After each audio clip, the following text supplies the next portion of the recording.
Hey guys, welcome to my channel. So in this video I want to do a little follow-up. Had quite a few questions from some customers about this blue battery that was sulfated in the other video. I did a brief one where I was showing how it was charging more normally, but those of you that didn't see the first one, you could always look it up, but this is what it looked like when we first started charging. It was super sulfated. Pulses were going off the screen, and when I tried to hook up the cap dump to it, it actually wouldn't even run at all. It would just go up to 18 volts and I'd have to shut it off. So the battery was sitting at I think 10.5 or 11 and wouldn't really charge by normal means. So I put this motor on it, and after that video I ran it 24 hours just with this motor, with the output going directly, so no cap dump. It was just directly into this battery, and then I ran it back and forth a couple times and swapped it with this battery, and now it's working really nice. And you can see the voltage of it. It stays up pretty high after it's charged. It's 13.49 right now.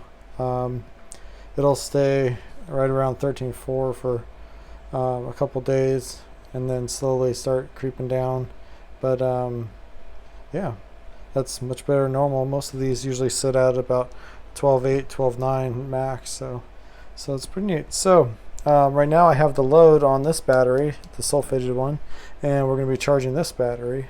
So the charged battery is 12.43, and this motor, for those of you that are new to the channel, this is my newest bedini motor. It has double wires on it, double transistors, just a simple schoolgirl circuit, no gen mode or anything like that. And yeah, so let's fire this up. So let's get this one spinning and be able to see it on the scope. So I don't have a pot in right now, I just have it kind of tuned for about 100 milliamps as it gets up to speed. So we'll be seeing this, but it's a little over 100 milliamps, and the output scale is about 90, but we don't really care about the amperage going into the battery. We care about the spikes coming off here.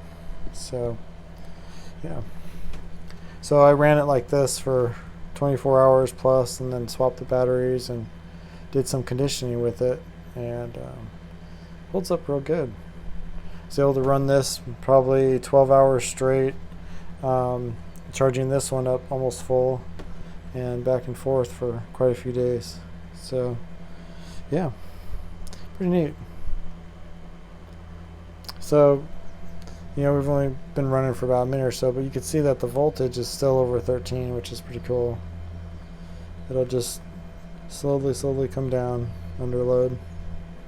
So yeah, we're using just a hair over 100 milliamps, looks like about 135 milliamps at 12 volts.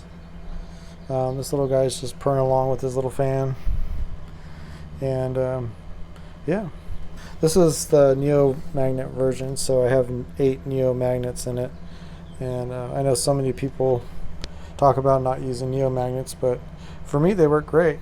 They're much smaller than a ceramic magnet or a ferrite magnet, and the pulses are much cleaner, more crisp, and less on time, more torque. So I think some of you guys should actually try that. So yeah, so what I think we should do is, since the cap dump would not work at all last time, let's shut this down and kind of switch these around. So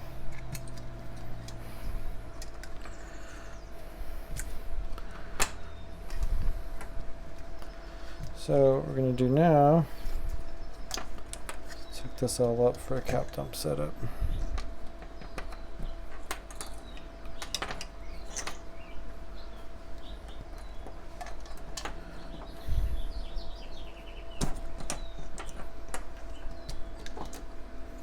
So this will go to output now. So we're going to go right into this cap dump. So this is my newest cap dump. Much more affordable. It's about 50% cheaper than my normal one, and it's just a SCR and a Zinger diode for 10,000 caps, and it works really nice for these smaller motors. If you use it on a bigger motor, it has the potential to latch, but these smaller motors like this, it works really nice and clean.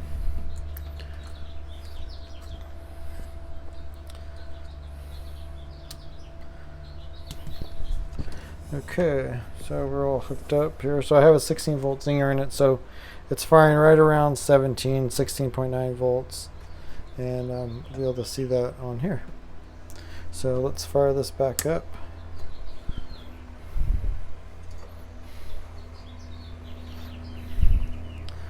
So now, where before it wouldn't even cap dump at all, now it does really nice.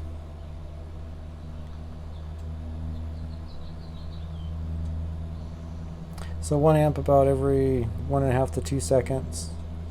We're using just a hair over 100 milliamps, about 110 right now. And fan's running real smooth. Here's our waveform. So we're actually getting 3 pulses per magnet. So instead of, if you're in resonance, you're like 1 pulse per magnet.